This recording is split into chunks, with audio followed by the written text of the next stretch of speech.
Sometimes I wonder if the greatest pain in life isn't the betrayal itself, but the moment you realize everything you believed was a carefully crafted illusion. If my story resonates with you, consider sharing it to help others find the Whispered Truths channel. Sometimes knowing we're not alone in our darkest moments is the first step toward healing. My name is James Reynolds, and 5 years ago, I thought I had found everything I ever wanted. I was a software developer with entrepreneurial dreams, and a woman who I believed was the love of my life. Olivia had the kind of smile that lit up a room, and when we met at that tech conference in Seattle, something just clicked.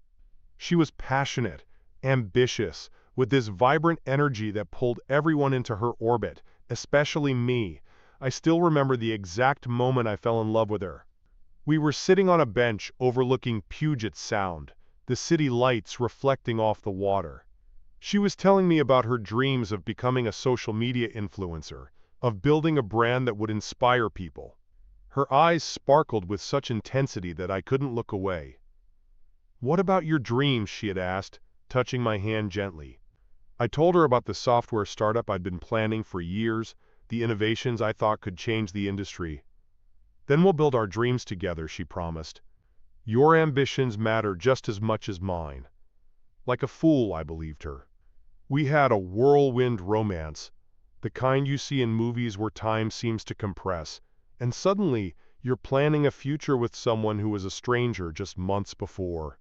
Within a year, we were married, settled in an upscale downtown apartment with panoramic views that took your breath away.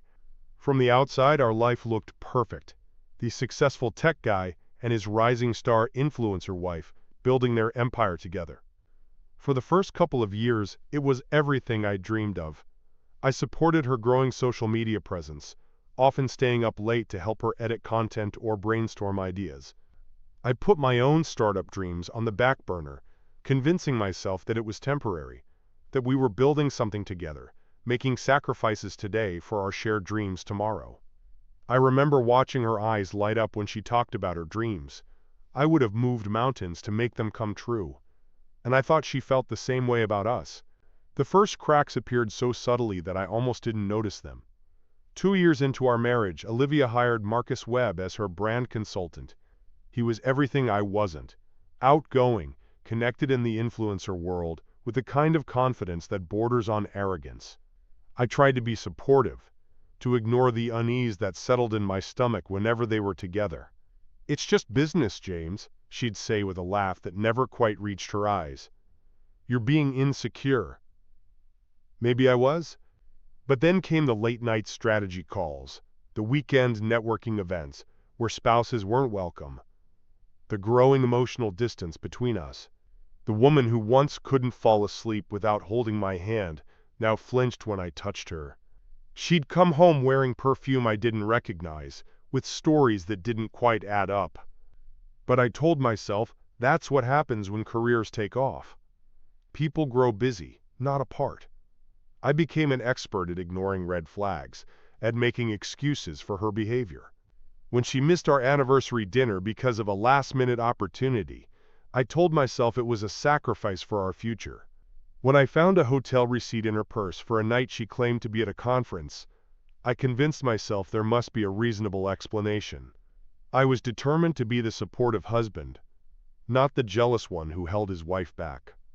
For Olivia's 32nd birthday, I decided to go all out, to remind her of the man who would still move mountains for her. I spent months planning the perfect celebration, a lavish rooftop party overlooking the Seattle skyline. I commissioned a custom 5-tier cake with edible gold leaf, imported her favorite peonies from Japan, and personally invited all the industry connections that mattered to her. I wanted it to be perfect. I wanted to remind her of us. It was while finalizing the details for this party that my carefully constructed denial began to crumble. I noticed strange charges on our shared credit card, hotel bookings in Portland, during a weekend she claimed to be at a women-only retreat, expensive restaurant bills for 2 on nights she was supposedly working late, and multiple payments to Marcus's consulting company that far exceeded what seemed reasonable for professional services. Each discovery felt like a knife twisting deeper in my chest, but I still couldn't bring myself to confront her. Not yet. I needed to be absolutely sure before I accused the woman I loved of betraying everything we'd built. I wanted to believe there was an innocent explanation. I truly did.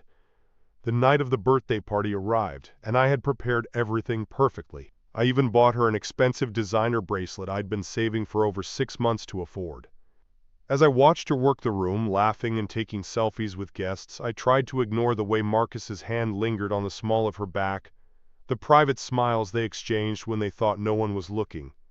During her speech thanking everyone, Olivia praised Marcus effusively for his contribution to her brand's growth. She thanked her followers, her sponsors, her team, but never once mentioned me or acknowledged my efforts in putting together the celebration. Then, with a smile that didn't quite reach her eyes, she presented me with a small gift bag. "For my husband," she announced to the crowd of 60 guests, "who's been so patient with my journey." Inside was a black t-shirt with the word "divorced" printed across it in bold white letters.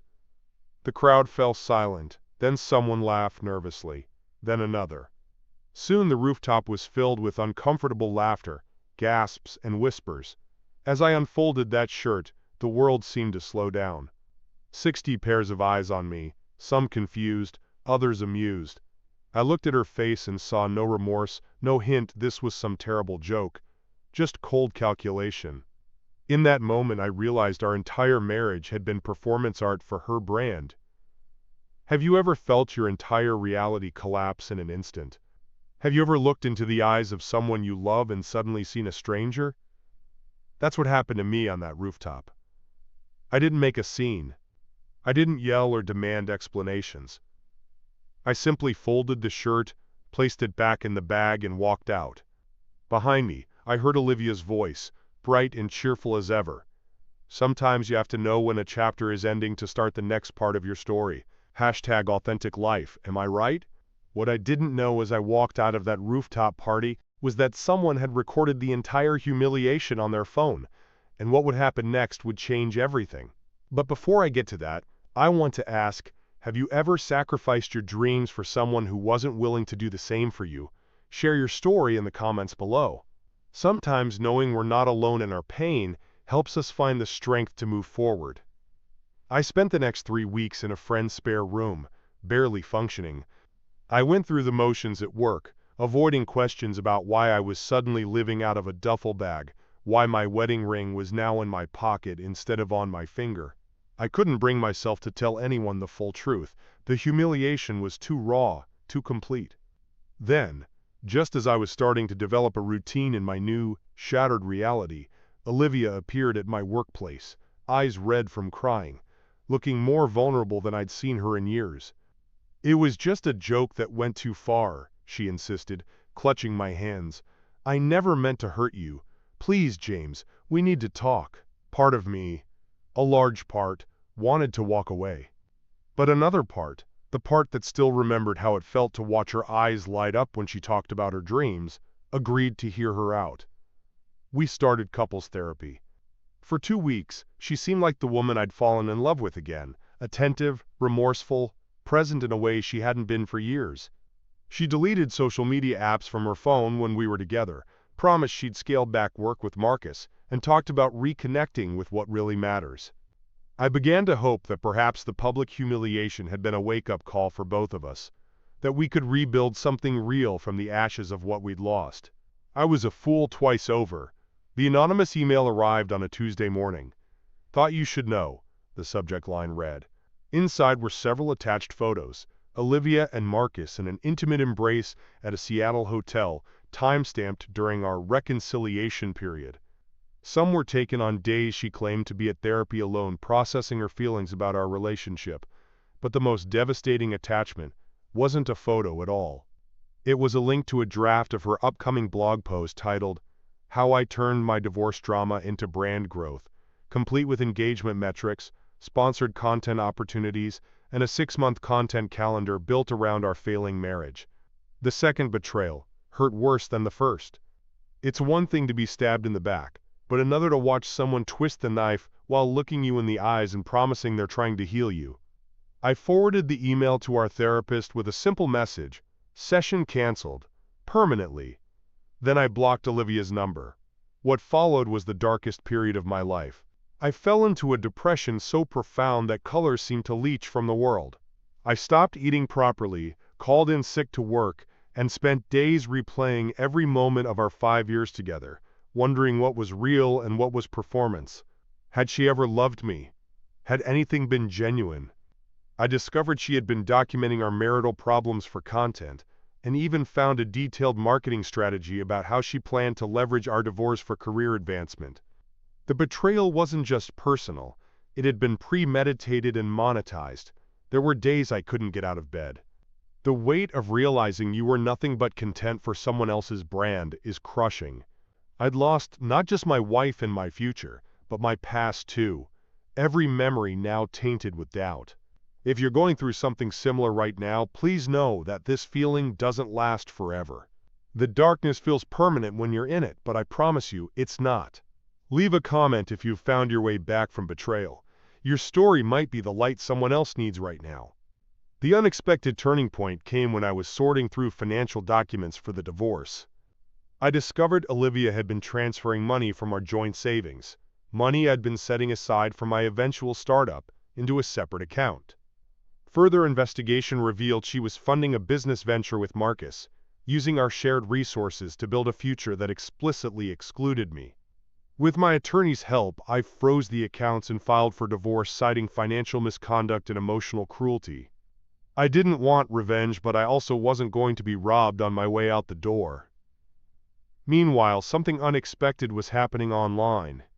Someone at the birthday party had recorded the divorce shirt incident on their phone, and the clip had gone viral. Without me saying a word publicly, the court of public opinion had convened, and the verdict wasn't in Olivia's favor. What had seemed clever and edgy in her mind came across as cruel and calculated to viewers. Brands began quietly distancing themselves from her. Engagement numbers dropped, and followers left scathing comments about her character. Marcus, seeing the sinking ship, took a job opportunity overseas and cut all contact with her. I never wanted revenge, I just wanted justice and to protect what was left of myself. But watching her carefully curated image crumble revealed a truth. Authenticity always surfaces eventually, and manipulation has an expiration date.